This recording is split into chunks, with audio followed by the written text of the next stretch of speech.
अस्सलाम वालेकुम नाज़रीन, गुलिस्तान न्यूज़ देख रहे हैं आप। उर्दू खबरनामे के साथ मैं हूं ज़ुहूर लोलावी। तफसीलात से पहले अहम सुर्खियों पर एक नज़र। दफा 370 की मंसूखी के बाद जम्मू कश्मीर में मुस्बत तब्दीली आई है। सदर द्रौपदी मुर्मू का बयान, मुल्क अपने विकसित भारत के मकसद को पूरा करेगा। बजट सेशन कौम को नई तवानाई देगा। वज़ीर आज़म मोदी का बयान, श्रीनगर में अवामी इत्तेहाद पार्टी की भूख हड़ताल को पुलिस ने बनाया नाकाम। कई कारकुन गिरफ्तार। पूंछ में दरअंदाजी के दौरान 2 मिलिटेंट हलाक।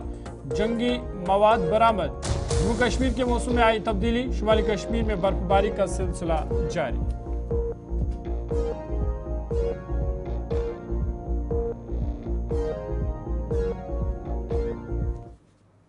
सुर्खियों के बाद खबरें तफसीलात के साथ। पार्लियामेंट के बजट इजलास का आज से आगाज हो गया है। सदर द्रौपदी मुर्मू ने ऐवान बाला और ऐवान ज़री के मुश्तरका इजलास से खिताब करते हुए मुल्क की तरक्की की बहुत से पहलुओं पर रोशनी डाली। उन्होंने कहा कि मुतवस्सित तबके के ख्वाबों को भी पर लग गए हैं और हिंदुस्तान दुनिया की तीसरी सबसे बड़ी माशरत बनने की राह पर है। उन्होंने कहा कि हुकूमत का नारा सबका साथ सबका विकास है, जिसके तहत तरक्की का फ़ायदा आखिरी शख्स तक पहुँच रहा है। जम्मू कश्मीर का जिक्र करते हुए सदर मुर्मू ने कहा कि दफ़ा 370 की मनसूखी के बाद जम्मू कश्मीर में मुस्बत तब्दीली आई है। उन्होंने कश्मीर तक ट्रेन को पहुंचाना हुकूमत की बड़ी कामयाबी करार दिया है। उन्होंने कहा कि मुझे ये बताते हुए खुशी हो रही है कि Udhampur Srinagar Baramulla rail link project मुकम्मल हो गया है और अब मुल्क कश्मीर से कन्याकुमारी तक रेलवे के जरिए मुंसलिक हो जाएगा। उन्होंने कहा कि इस मनसूबे के तहत दरियाई चिनाब पर दुनिया का बुलंद तरीन रेल पुल तामीर किया गया है। कौमी सलामती पर द्रौपदी मुर्मू ने कहा कि हुकूमत ने मुल्क की सरहदों की हिफाजत और दाखिली सलामती को यकीनी बनाने के लिए तारीखी इकदाम किए हैं। 370 हटाने के बाद जम्मू कश्मीर में विकास का एक नया वातावरण बना है।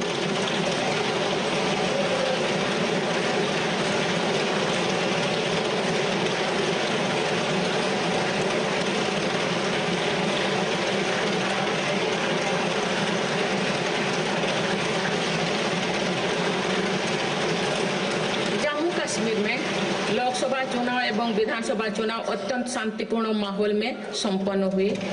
जम्मू कश्मीर के लोग इसके लिए बधाई के पात्र। मुझे बताते हुए खुशी हो रही है कि उधमपुर श्रीनगर बारामूला रेल लिंक परियोजना पूरी हो गई है और अब देश कश्मीर से कन्याकुमारी तक रेलवे लाइन से जुड़ जाएगा। इस महत्वाकांक्षी परियोजना के तहत चेनाब ब्रिज का निर्माण हुआ है, जो विश्व का सबसे ऊंचा रेल ब्रिज है। साथ ही आजी ब्रिज देश का पहला रेल केबल ब्रिज बना है। सिंकुन ला सुरंग पर काम भी सफलतापूर्वक आगे बढ़ रहा है। निकट भविष्य में पूरी होने पर यह विश्व की सबसे ऊंचा सुरंग हो। देश की सीमाओं की रक्षा और आंतरिक सुरक्षा सुनिश्चित करने के लिए सरकार ने ऐतिहासिक कार्य किए हैं। विशेषकर रक्षा क्षेत्र में आत्मनिर्भरता में हमें बहुत उत्साहजनक परिणाम मिले हैं। हम मेक इन इंडिया से मेक फॉर द वर्ल्ड की ओर बढ़े हैं। इससे देश में रोजगार के नए अवसर भी बन रहे हैं। कुछ दिन पहले एक ऐतिहासिक पल में देश में बने 2 युद्धपोतों और एक पनडुब्बी को भारतीय नौसेना में कमीशन किया गया है। देश में डिफेंस इंडस्ट्रियल कॉरिडोर की स्थापना और डिफेंस स्टार्टअप्स को प्रोत्साहन देकर हम आत्मनिर्भरता का और स्वरोजगार को मजबूती दे रहे हैं। सीमाओं की रक्षा के साथ साथ देश के सीमावर्ती क्षेत्र का विकास भी हमारी रणनीति का अहम हिस्सा है। सीमा क्षेत्र की सड़कें और अटल टनल, सेला टनल, सोनमर्ग टनल जैसे आधुनिक इंफ्रास्ट्रक्चर से रक्षा और पर्यटन का बढ़ावा। बजट इजलास के आगाज से कबल मीडिया से अपने रिवायती खिताब में वज़ीर-ए-आज़म मोदी ने कहा कि भारत अपने विकसित भारत के मकसद को कामयाबी से हासिल करेगा और ये बजट सेशन कौम को नई तवानाई और उम्मीद फराहम करेगा। उन्होंने कहा कि मुल्क और पूरी दुनिया के लिए फ़ख्र का बायस है कि भारत ने जमहूरी मुल्क के तौर पर 75 साल मुकम्मल किए हैं। भारत ने आलमी सतह पर अपनी मजबूत शनाख्त कायम की है। वज़ीर-ए-आज़म ने कहा कि मेरे तीसरी मुद्दत का पहला मुकम्मल बजट है। मैं पूरे एतमाद के साथ कह सकता हूँ कि 2047 में जब भारत अपनी आज़ादी की 100वीं सालगिरह मनाएगा, भारत अपने विकसित भारत के मकसद को पूरा करेगा और ये बजट कौम को नई तवानाई और उम्मीद देगा और 140 करोड़ लोग इस अहद को पूरा करेंगे। उन्होंने कहा कि हमारी तीसरी मुद्दत में हम तमाम तरक्की के लिए पुरअज़्म। देश की जनता ने मुझे तीसरी बार ये दायित्व दिया है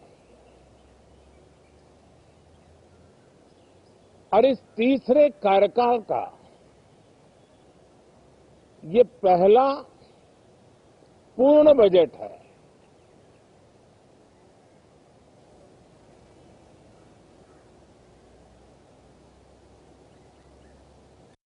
और मैं विश्वास से कह सकता हूं कि 2047 जब आजादी के 100 साल होंगे, विकसित भारत का जो संकल्प देश ने लिया है, ये बजट सत्र, ये बजट एक नया विश्वास पैदा करेगा, नई ऊर्जा देगा कि देश जब आजादी के 100 साल मनाएगा तब विकसित होकर रहेगा। 140 करोड़ देशवासी अपने सामूहिक प्रयास से इस संकल्प। जम्मू कश्मीर के लेफ्टिनेंट गवर्नर मनोज सिन्हा ने जम्मू कश्मीर कानून साज असम्बली का इजलास 3 मार्च 2025 को जम्मू में तलब किया है। इजलास का आगाज पीर की सुबह 10 बजे अरकान असम्बली से लेफ्टिनेंट गवर्नर के खिताब के साथ होगा। कानून साज असम्बली सेक्रेटरीट की तरफ से जारी करदा हुक्मनामे में कहा गया है कि मैं जम्मू कश्मीर यूनियन टेरिटरी का लेफ्टिनेंट गवर्नर मनोज सिन्हा जम्मू कश्मीर तंजीम 9 एक्ट 2019 की दफ़ा 18A के तहत अता करदा इख्तियारात का इस्तेमाल करते हुए जम्मू कश्मीर कानून साज असम्बली का इजलास 3 मार्च बरोज़ पीर 10 बजे सुबह जम्मू में तलब करता हूँ। बता दें कि उमर अब्दुल्ला की ज़ेर क़यादत काबीना ने गुज़िश्ता हफ्ते लेफ्टिनेंट गवर्नर से मार्च के पहले हफ्ते में असम्बली इजलास तलब करने की सिफारिश की थी। तमाम जम्मू कश्मीर पीपल्स कॉन्फ्रेंस के चेयरमैन सज्जाद गनी लोन ने रमज़ान के मुक़द्दस महीने का हवाला देते हुए इस पर एतराज़ किया था। उन्होंने कहा था कि माह मार्च में रमज़ान का मुक़द्दस महीना चल रहा होगा, लिहाजा इस महीने में असम्बली इजलास का इनक़ाद बेशतर अरकान असम्बली के लिए तकलीफ दह होगा।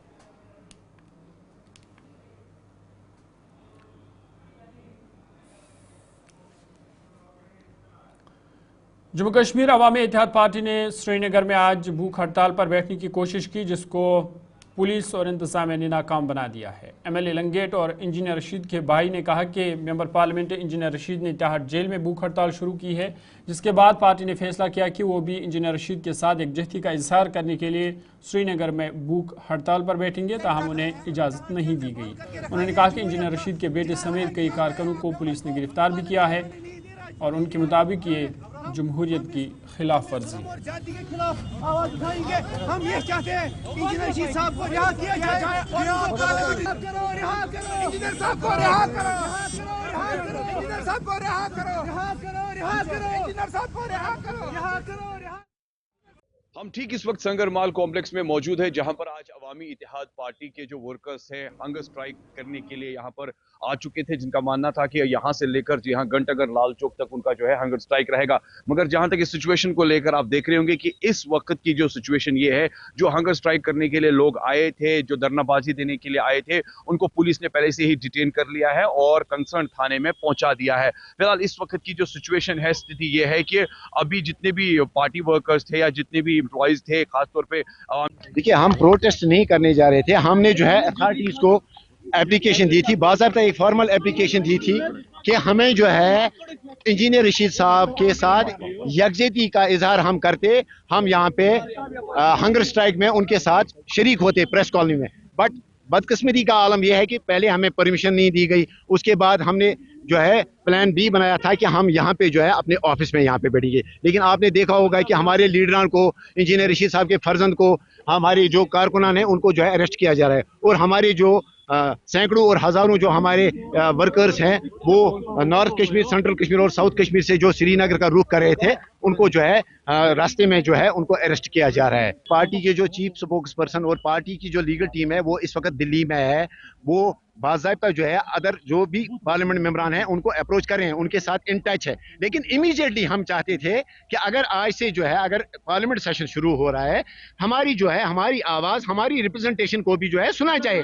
हम चाहते थे कि इंजीनियर रशीद साहब भी पार्लियामेंट में जाए, वो अपने लोगों की बात करें। उन्हें वहाँ पे कोई धरने नहीं करने थे, उन्हें वहाँ पे कोई हंगामा नहीं करना था, अपने लोगों की बात करनी थी। 17-18 लाख लोगों को वो इस वक्त रिप्रेजेंट कर रहे हैं, 5 लाख वोट उन्होंने लिए हैं। यहाँ पे एक मैसिव, एक ह्यूज, एक हिस्टोरिक मैंडेट उनको मिला।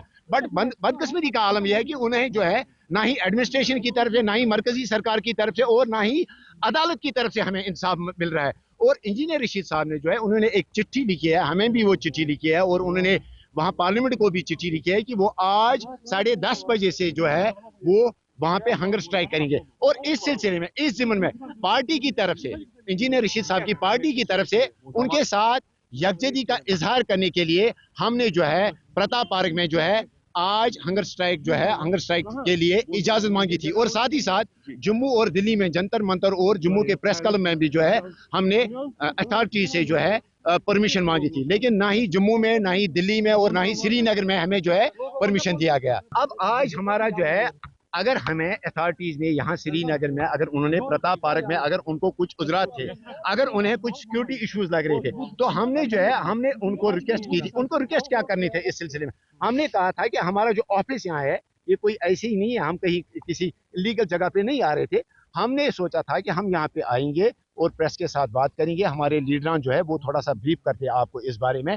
लेकिन आपने देखा होगा कि जो ही वो यहाँ पे पहुंचे, उनको जो है इंजीनियर रशीद साहब के फर्जंद को, हमारी पार्टी के लीडर्स को, उनको जो है अरेस्ट किया जा रहा है। इसके बाद क्या स्टैंड होगा? आप कह रहे हैं कि आप ऑफिस में बैठेंगे, स्टैंड सबसे पहले जो है हम एक और एप्लीकेशन मूव करेंगे। हमारा स्टैंड ये है कि हम अपने लीडर के साथ यकजहती का इजहार करें और हम भी जो है उनके साथ हंगर स्ट्राइक में शमूलियत करें। और अगर अथॉरिटीज को यहाँ पे प्रेस कॉलोनी में, प्रताप पार्क में अगर उनको लगता है उनको कुछ उजरात हैं, उनको कुछ सिक्योरिटी इश्यूज है, वही बताएं कि हम कहाँ पे बैठेंगे। हमें हक है, हमारा ये एक जमहूरी हक है कि हम अपने लीडर के साथ जो है हम यकजहती का इजहार करें।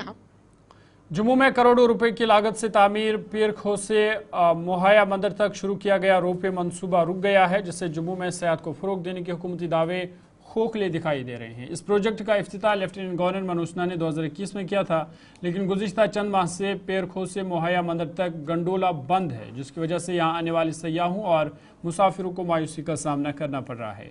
गुलिस्तान न्यूज़ की टीम ने मौका पर जाकर जायजा लिया। इस दौरान जब इस सिलसिले में यहाँ के हुकाम से बात करने की कोशिश की गई तो उन्होंने बात करने से इनकार किया। इस वक्त सर्दियों के मौसम में कश्मीर और मुल्क के कई हिस्सों से बहुत से लोग जम्मू आते हैं और वह इसका फ़ायदा उठाना चाहते हैं, लेकिन इस प्रोजेक्ट के बंद होने की वजह से उन्हें मायूसी होती है। इस वाले से जम्मू के मकामी लोगों ने भी इस प्रोजेक्ट को शुरू करने की अपील की है। उन्होंने LG मनोज सिन्हा से इस मामले में मुदाखलत करने की अपील की। पीर खो के दुकानदारों ने भी इस पर बरहमी का इजहार करते कहा कि इसकी बंदी से उन्हें भी नुकसान हो रहा है, क्योंकि यहाँ लोग कम आ रहे हैं, जिससे उनका कारोबार भी मुतासर हो रहा है। उन्होंने इस प्रोजेक्ट को जल्द अज जल्द शुरू करने की अपील की है। मेरा नाम एजाज अहमद है। यहाँ पे गंडोला बंद है, जी कितना नुकसान आप देखते हैं? बहुत सारा नुकसान है, यहाँ पे काफ़ी नुकसान होता है। टूरिस्ट वगैरह है नहीं, यहाँ पे आता ही नहीं है कोई भी, तो यहाँ पे चल ही नहीं रहा। पहले चलाते थे कभी कभी बीच बीच में, तो अब बिल्कुल नहीं चला रहे हैं, तो अब बंद ही पड़ा हुआ है। कोई टूरिस्ट नहीं है, कोई कुछ नहीं है यहाँ पे। तो बीच बीच में इधर मंदिर में आते हैं लोग दर्शन करने, लेकिन गंडोला नहीं चला रहे हैं ये। तो चलाना चाहिए, इनको सोचना चाहिए। लोगों का रोज़गार चलता है, दुकानें चलती हैं, ऑटो रिक्शा चलते हैं, हर किसी का काम चलता है यहाँ पे, पर कोई देख नहीं रहा पे, चला नहीं रहा है, बस खोल के बैठ गए हैं यहाँ पे। हाँ जी, पहले जो चलता था तो बड़े, हमारा मोहल्ला भी, पूरा जम्मू सिटी भी खुश थी, बहुत यात्रु आते वो भी खुश थे बहुत। तो ये बिल्कुल ही बंद हो गया, अब ये चाहते नहीं है। तो जो काली माता मंदिर से मोहया वाला चलता है, ये आते हैं, यात्रु भी आता है बेचारा, वो भी खज्जर ख़राब होकर यहाँ से चले जाता है। लोकल भी हमारे आते हैं तो वो भी चले जाते हैं। तो मोदी जी ने इतना कुछ किया है, अमित शाह ने इतना कुछ किया है, क्या ये गंडोला नहीं चला सकते? वो कितना नुकसान इसका हो रहा है? नुकसान पूरा जो पब्लिक है, बच्चे आते हैं छोटे छोटे, सिटी के बाहर की और पूरे हिंदुस्तान की यात्रा आती है। वैष्णो माता जमा मत गुफा पीरखों में आती है। तो थोड़ा इसमें होना चाहिए, हमारे गवर्नर साहब हैं उन्हें थोड़ा करना चाहिए। तो अपने अमर फरूख जी हैं, उन्हें इसमें थोड़ा ध्यान देना चाहिए। तो चलेगा, हमारे भी मोहल्ले में थोड़ा मोटा काम, ऑटो शाटो वाले हमारे बेचारे दूसरा, उनका भी काम चलेगा थोड़ा। तो ये बड़ी रिक्वेस्ट है जी। सरकार लगातार दावे कर रही है कि जम्मू कश्मीर में टूरिज्म को बढ़ावा दिया जा रहा है। अलग अलग प्रोजेक्ट जो हैं वो लाए जा रहे हैं ताकि टूरिस्ट जम्मू कश्मीर में ज्यादा से ज्यादा पहुंच सके। उसी की एक पोल खुलते हुए नजर आ रही है। सरकार दावे तो कर रही है, लेकिन जब दावे जमीनी स्थल पर देखें तो उन दावों को पूरा करते हुए सरकार नजर नहीं आ रही है। इस समय हम जम्मू के पीरखो में मौजूद है, जहां पर सेकेंड फेज में जो घंडोला शुरू किया गया था वो अब बंद पड़ा है। यानी कि पीरखो से मोहमाया तक और मोहमाया से पीरखो तक के गंडोले की सेवा जो है वो शुरू की गई थी, लेकिन इस समय आप देखिए यहां पर पूरी तरीके से सन्नाटा छाया हुआ है। यहां पर आपको एक भी टूरिस्ट जो है या फिर एक भी लोकल यहां पर आपको नजर नहीं आएगा। ये आप देख सकते हैं क्या कारण है, क्या वजूहात है, फिलहाल कोई भी जानकारी नहीं है, क्योंकि इसी को लेकर जब हमने अधिकारी से भी बातचीत करने की कोशिश की तो उन्होंने जो है कहीं ना कहीं टाल मटोल किया। जब अधिकारी से बातचीत करने की कोशिश की तो मीटिंग का हवाला दिया गया, यानी कि कारण नहीं बताए गए और मीटिंग का जो है वो हवाला दिया गया, जहां पर यह कहा गया एक मुलाजिम ने कि अधिकारी जो है वो इस समय बिजी है। हालांकि इसका कारण क्या कुछ है फिलहाल कोई जानकारी नहीं है, लेकिन आप देखिए कि इस प्रोजेक्ट को जो है यानी कि शुरू किया गया था ताकि टूरिस्ट यहां पर ज्यादा से ज्यादा पहुंचे और यहां का जो व्यापार है उसे जो है वो बढ़ावा मिले और यहां पे जो लोकल्स है यानी कि जो दुकानें यहां पर है उनका फायदा हो, टूरिस्ट यहां पर हो, टूरिज्म बढ़े, जो रेवेन्यू है वो जनरेट है। जनूबी कश्मीर के सब जिला त्राल के पिंगलिश और गुलशनपुरा के वाइल्ड लाइफ जंगलात में होलनाक आग नमूदार हो गई है, जिसकी वजह से जंगल को काफ़ी नुकसान पहुंच गया है। ताहम मकामी लोगों और महकमे के मुलाजमीन ने बरवक्त कार्रवाई करके आग को मज़ीद फैलने से रोका है। महकमे के एक अफसर ने कहा कि उन्होंने लोगों पर जोर दिया कि खुश्क साली को मद्देनजर रखते हुए वो फिलहाल जंगलों का रुख ना करे। अस गो रात शाम ये जंगलस मज नार इजहार इस हदस तान फहलो तो पत ये गाँव मकामी नौजवान यमो जबरदस्त कोशिश कर तथ नारस पे लोबुक काबू तो सह कोरुक कंट्रोल तो तम पे छवरो तमो सह नार।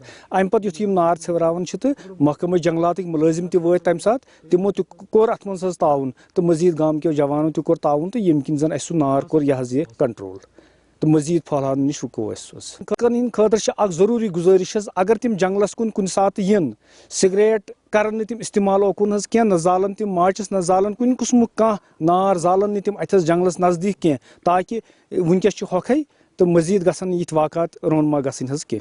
रात शाम द्रे नबर तो जंगलस लकुट जंगल नजदीक गाँव बस्ती नजदीक गो नार इजहार कोर जवाना वाना होड़ आला वाला तो खत नफर 5-10 तो वत ओतन ओतन वो अत कंट्रोल कर पान कहें कोर मतलब फॉरेस्ट डिपार्टमेंटस कोर पे अपील कि फोन कर तुम वो सा तो ये फहल नार ये प्रॉब्लम ये बस्ती मज नार वसित।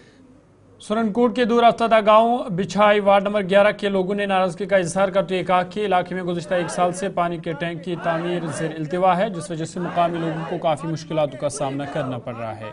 उन्होंने इल्ज़ाम लगाया कि महकमा PHO और ठेकेदार ने अवाम की आंखों में धूल झोंकने का काम किया है। मुतासरीन का कहना था कि आज के दौर में भी ख़वातीन मीलों दूर से पानी लाने पर मजबूर है। उन्होंने इंतजामिया से अपील की है कि इसकी तहकीकात की जाए और इसे लोगों के लिए वक्फ किया जाए ताकि उनके मुश्किलात दूर हो सके। मेरा नाम मोहम्मद इब्बास है। हमारा एक ये दूर दराज एरिया या पहाड़ी एरिया आप देख सकते हो। हमारे यहाँ एक टैंक दिया गया था 1-1.5 साल पहले। हमें बोला गया था कि आप लोगों को हम पानी देंगे। तो पिछले हम 1 साल से देख रहे हैं इस टैंक का काम शाम बिल्कुल कोई दिलचस्पी से नहीं कर रहा है। बाहर से प्लास्टर किया गया है, आप देख सकते हो, अंदर से ये कोई मुकम्मल नहीं है।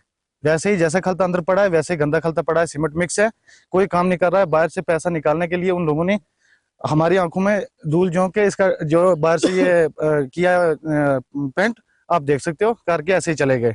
हमने बहुत सारे आगे पीछे हमने जहाँ पे फोन करना था हमने किया, क्योंकि हमारी बातें हर किसी को हम भी नहीं जानते जिसको जानते थे उसको फोन किया, भाई आओ देखो इसकी कंडीशन देखो। हम बिल्कुल गंदा पानी आप जाके देख सकते हो, 1-1.5 किलोमीटर जो एक नाले में उस साइड में एक पानी, वो भी हम टाइम रखते हैं, फलाना घर इस टाइम पानी लेके आ गया, फलाना घर इस टाइम, क्योंकि वहाँ पे बिल्कुल कम पानी है।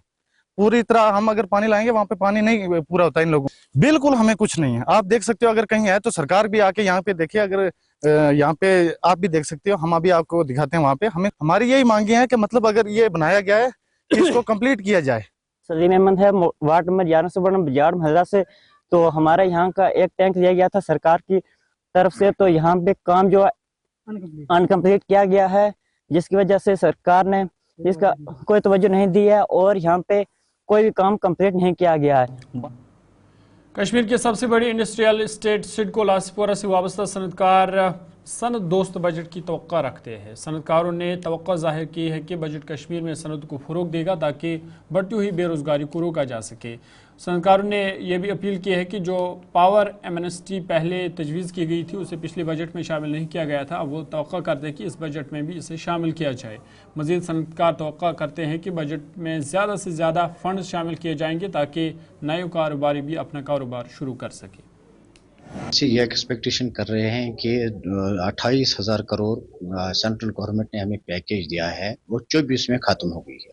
24 सितंबर 21 को उसका वो बिल्कुल डेडलाइन ख़त्म हो गई, क्योंकि जो भी प्रोजेक्ट्स उसमें आए हैं तो उन्होंने उसी में वो बंद करके हैं। 28,000 करोड़ उन्होंने पूरा वो उसी में ख़त्म किया है। लेकिन हमारी तरफ से आप सेंट्रल गवर्नमेंट की ये गुजारिश है कि अगर ये मतलब बेरोजगारी को ख़त्म करना है, इंडस्ट्री को बूस्ट करना है, तो इनको इसमें एक्सटेंड करना चाहिए। 28,000 करोड़ अगर उन्होंने दिया तो इसके बजाय और कुछ मैक्सिमम अमाउंट इसके लिए कश्मीर के लिए उनको देना है, ताकि जो बेरोजगारी यहाँ है ये ख़त्म हो जाएगी और हमारी इंडस्ट्रीज को बूस्ट हो जाएगी। क्योंकि नई नई इंडस्ट्रीज आएंगे, नई नई सरमाएकारी आएंगे, उससे यही फ़ायदा होगा कि हमारी बेरोजगारी ख़त्म होगी। क्योंकि अगर आप आज इस वक्त कश्मीर में देखेंगे कि कितनी मतलब बेरोजगारी है, उस बेरोजगारी का खात्मा ये इसी से होगा जिस तरीके से मतलब उन्होंने 28,000 करोड़ का पैकेज दिया है, तो उसी हिसाब से एक और पैकेज उनको देना चाहिए जो 2024 में खत्म हो गई है, उसी को आगे बढ़ाने के लिए उनको एक और पैकेज देनी है ताकि वो